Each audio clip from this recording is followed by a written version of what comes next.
நாங்கள் ஒருவேளை தம்பி விஜய் வேற மாதிரி போவாரோ பயணிப்பாரோ நினைச்சு கொண்டிருந்தேன்.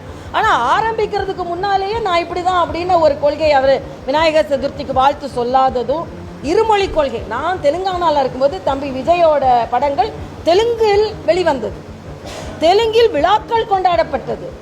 ஆக உங்களின் வியாபாரத்திற்கு பல மொழி தேவை, ஆனால் மக்களின் படிப்பிற்கு பல மொழி தேவையில்லை. இது ரொம்ப அப்பட்டமா.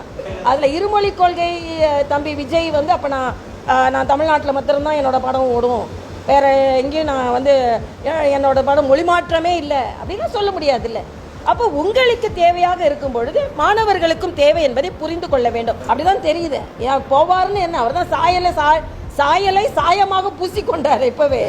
அதுக்கப்புறமா தான் சாயம் வெளுக்குதா இல்லைன்னா வேற சாயத்தை பூசிக்கிறாரா என்பது எங்களுக்கு தான் தெரியும். மேக்கப் இப்பவே எப்படி எடுபடும்?